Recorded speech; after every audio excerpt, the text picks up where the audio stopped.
Hello बच्चों, इस video में आज हम देखेंगे कक्षा 9 का हिंदी का पेपर। चलिए देखते हैं। हमारा पहला प्रश्न है, सही विकल्प का चयन कर लिखिए। जिसमें पहला क्वेश्चन है वीर गाथा। पहला क्वेश्चन है हमारा, वीर गाथा काल के श्रेष्ठ महाकाव्य का नाम लिखिए। तो इसका हमारा उत्तर होगा पृथ्वीराज रासो। दूसरा हमारा प्रश्न है, कैदी और कोकिला रचना किसकी है ये रचना। तो इसका हमारा उत्तर होगा माखनलाल चतुर्वेदी। तीसरा प्रश्न है, काव्य के भेद माने गए हैं। तो काव्य के भेद कितने माने गए हैं? 3। चौथा प्रश्न है, झूरी के साले का नाम था। झूरी के साले का नाम था गया।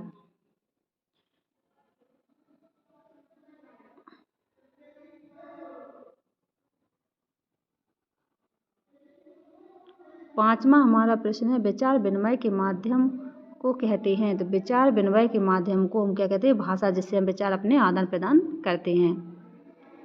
पांचवा है, फणीश्वर नाथ रेणु के प्रसिद्ध आंचलिक उपन्यास का नाम है। इसका हमारा उत्तर होगा मैला आंचल। दूसरे प्रश्न में हमारे रिक्त स्थान है, इसमें देखते हैं, कबीर रस खान बार बार खालिस्तान में जन्म लेना चाहता है। इसका हमारा उत्तर होगा ब्रज गोकुल। दूसरा है, कवि के शाब्दिक अनुशासन का नाम। इसमें हमारा आएगा छंद। तीसरा है, अर्थालंकारों में चमत्कार। इसमें होगा अर्थ के कारण उत्पन्न होता है। चौथा है, महादेवी वर्मा के बाबा उन्हें बनाना चाहते थे। इसका हमारा उत्तर होगा विदुषी। पांचवा है, अनंत का विलोम खालिस्तान है। इसका हमारा उत्तर होगा विशाल। छठवां है, रीढ़ की हड्डी एकाकी में कुल पात्र हैं। इसका हमारा उत्तर होगा 6।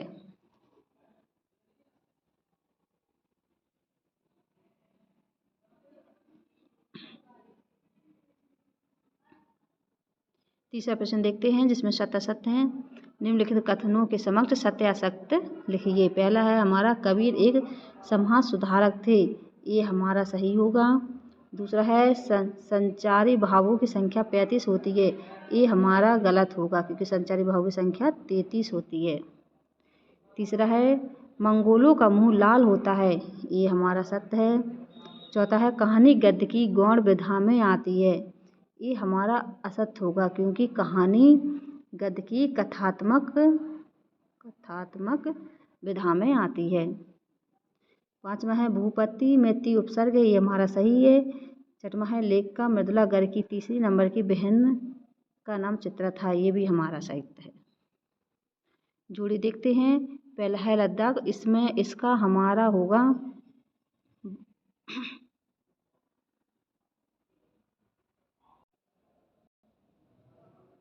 जोड़ी में पहले की जोड़ी का आंसर हमारा होगा कश्मीरी कवियत्री।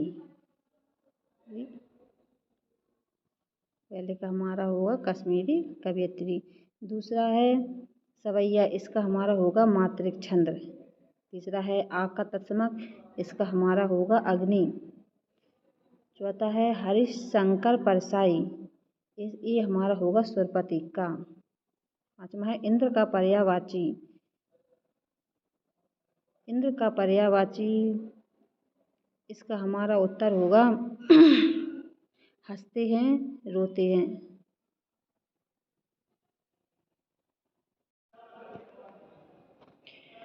सही जोड़ी देखते हैं। पहले का उत्तर हमारा होगा कश्मीरी कवियत्री, पहला है। दूसरा है सवैया। इसका हमारा उत्तर होगा मात्रिक छंद। तीसरा है आग का तत्समक। ये हमारा होगा अग्नि। चौथा हरिशंकर परछाई। इसमें हम लिखेंगे हंसते हैं रोते हैं। इंद्र का पर्यायवाची होगा सुरपति। बालकोट कर्नाटक का छोटा कस्बा। एक वाक्य में उत्तर देखते हैं। इसमें हमारा पहला प्रश्न है, गांव में शहरी मेहमान दामाद की तरह सज धज कर कौन आया। इसका हमारा उत्तर होगा बादल। दूसरा है, प्रबंध काव्य के भेदों के नाम लिखिए। तो प्रबंध काव्य के भेद इसमें आएगा महाकाव्य मैं बोल रही हूँ, आप लिख लेना। इसमें आएगा महाकाव्य, खंडकाव्य और आख्यान नीतियाँ। महाकाव्य, खंड काव्य और आएगा आख्यान नीतियाँ। ठीक है। तीसरा है हमारा श्यामचरण दुबे ने किस विश्वविद्यालय से पीएचडी की उपाधि धारण की। तो इसमें हमारा उत्तर होगा नागपुर के विश्वविद्यालय से। तीसरे का हमारा उत्तर होगा नागपुर के विश्वविद्यालय से। चौथा है रचना के आधार पर वाक्य कितने भेद होते हैं। तो रचना के आधार पर वाक्य के 3 भेद होते हैं। पांचवा है लेखिका मृदुला गर्ग की परदादी ने मंदिर में जाकर क्या मन्नत मांगी थी। तो ये आप सुन लीजिए, अच्छे से सुनना। लेखिका मृदुला गर्ग की परदादी ने मंदिर में जाकर यह मन्नत मांगी थी कि अपनी बहू की उनकी जो बहू है उसका पहला बच्चा लड़की ही हो। फिर से सुनना कि उनकी जो बहू है उसका पहला बच्चा लड़की होने की मन्नत मांगी थी।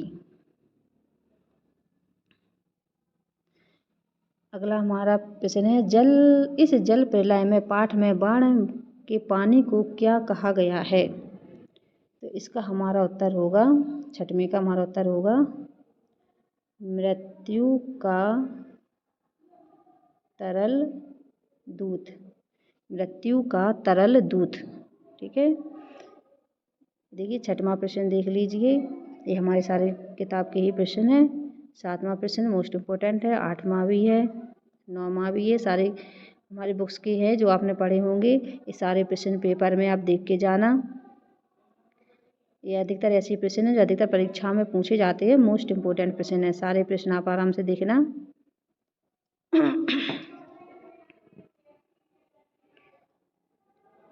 प्रश्न क्रमांक 16 में है मुहावरे लिखते हुए वाक्य का प्रयोग कीजिए। तो यहाँ मुहावरे आते हैं, संधि की परिभाषा है। 17वां हमारे पाठ का ही प्रश्न है। 18वां है संदर्भ, इसमें प्रसंग लिखना है हमें। 19वां गद्यांश का एक गद्यांश दिया हुआ है जिसका हमें संदर्भ और प्रसंग लिखना है। 20वें प्रश्न में यातायात के नियम का पर एक अनुच्छेद लिखना है हमें। या भविष्य में आप क्या बनना चाहते हैं तो अपने बड़े भाई को संवाद के लिए पत्र लिखना है। प्रश्न क्रमांक 19 में अपठित काव्यांश अथवा गद्यांश को पढ़कर पूरे प्रश्नों के उत्तर देने हमें दिया गया है। अपठित गद्यांश ये नीचे प्रश्न दिए गए हैं जिसमें हमें इनके उत्तर इसी में से ही छांटने हैं। 22वें प्रश्न में अपने प्राचार्य को स्थानांतरण प्रमाण पत्र प्राप्त हेतु आवेदन लिखना है।